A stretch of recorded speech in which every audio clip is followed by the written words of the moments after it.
in a band. I love the guys that I'm with, and it's one of those, like, this is a part of Brandon, and we want to make sure that we explore that as much as we're able to and still accomplish our goals. So I'm glad he's feeling fulfilled in that way. But there is a science behind why songs are crafted the way they are, with the rhythms they have, the melodies they have, the tones that they have, and trying to evoke a certain emotion or get somebody to feel a certain way. And we want to leave a positive mark on people, our audience, our fans, our potential fans, and there's a lot of negativity in the world. And I'm a Christian, but the other two guys are atheists in the band, and we make it work. Right. And we want to be able to have the world be better, in some, way. And I know that sounds kind of naive, but through music, we do have influence. We do have a handful of fans that we absolutely, know their first names and love them because we've only been around for a couple of years, and we're very thankful for them. And we're excited as we continue to move into the future and grow. But we do want to leave, a positive mark on them and challenge them in the way we want them to think and feel and experience the world.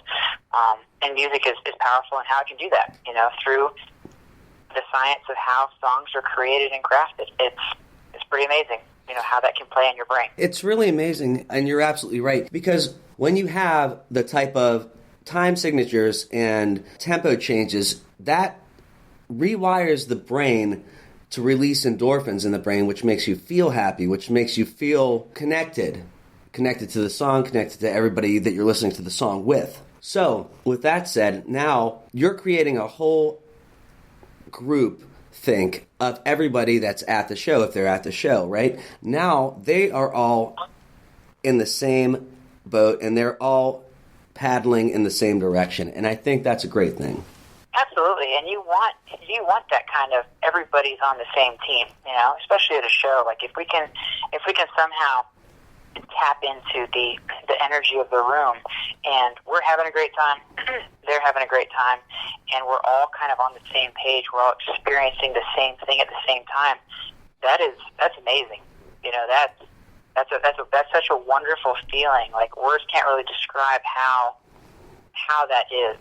And we've had quite a few shows that have kind of been able to capture that, and it really makes you want to chase it, and chase down that goal of having everybody experience it at the same time and feel how good it is and know that it's a good thing. It's worth pursuing. Absolutely. And what I did want to talk about is I read that you opened for some notable bands that a lot of people would be familiar with, and I do want to talk about that more after this. Up next is Majusiah. They're from Singapore, and this song's called Souls of the Undead.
Back here on Darkest Corners of the World, that was Majusiah from Singapore with Souls of the Undead.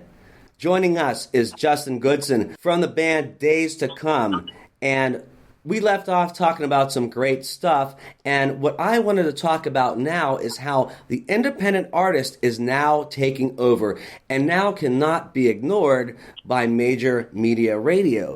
Now, there's a groundswell and something that's happening that everyone's noticing and everyone's got their ear to the ground and everybody's listening. Justin, thoughts? So I do believe that we are in the golden age of the independent artist, because for the very first time in history, we're able to create, record, distribute, sell, completely DIY.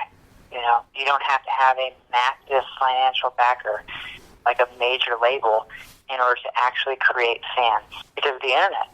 That has changed the game.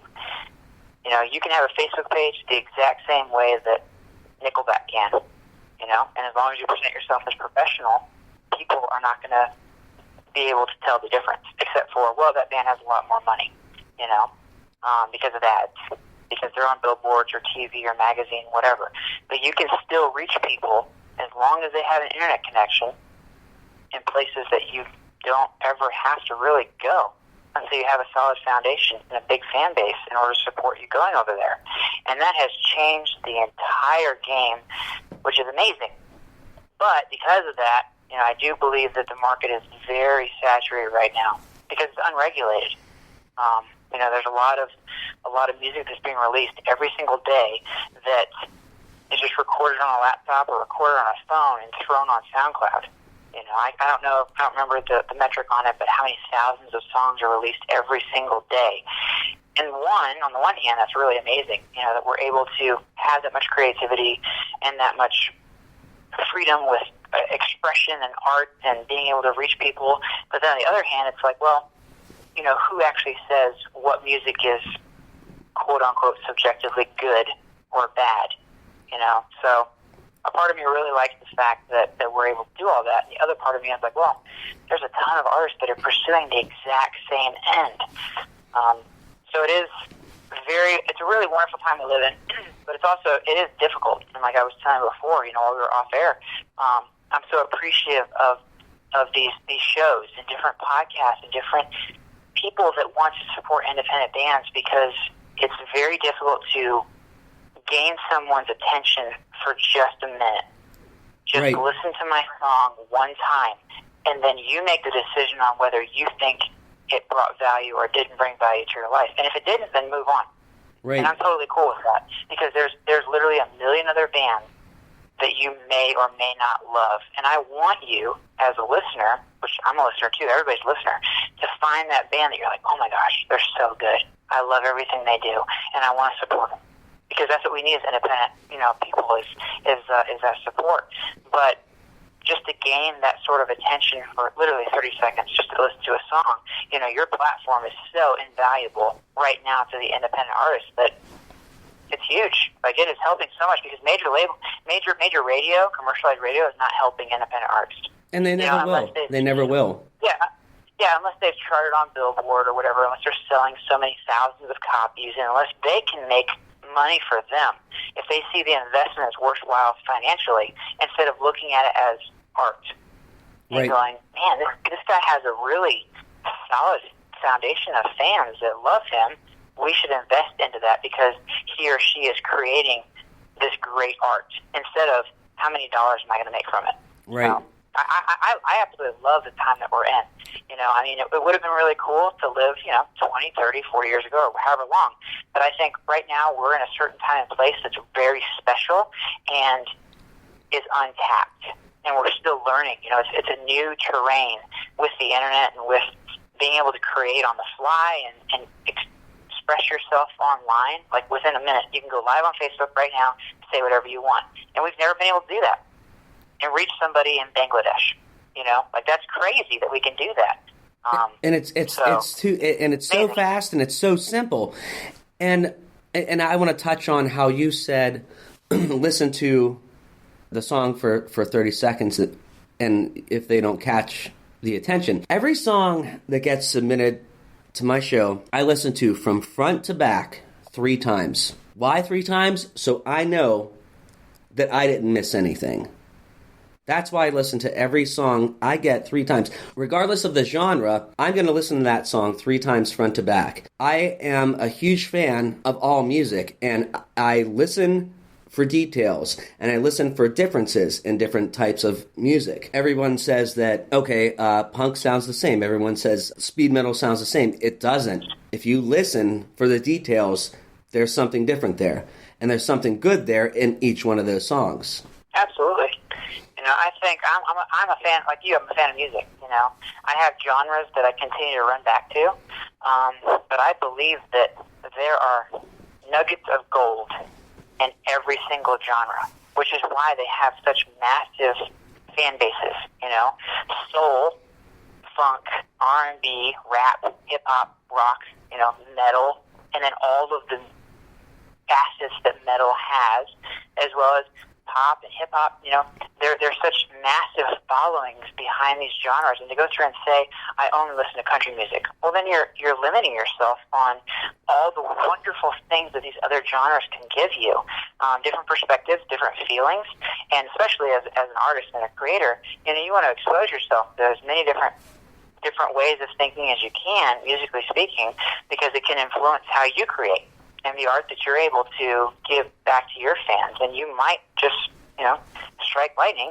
and create something that's actually new, or heard in a way that has not been heard before, which is really, really special. If you're not fully listening to everything that comes across your ears, then you're doing a disservice to yourself, because you're not expanding your mind the way it needs to.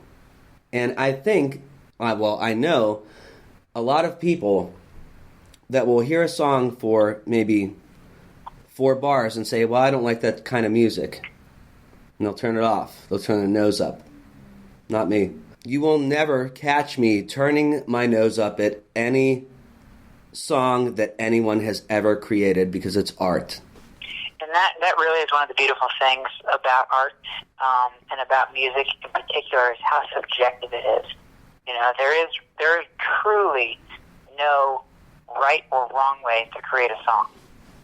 There may be, and there are formulas, there are ways of doing it that will capture the mass multitude of people's attention, because that's what a lot of these, top 40s, top 20s, top 10s, whatever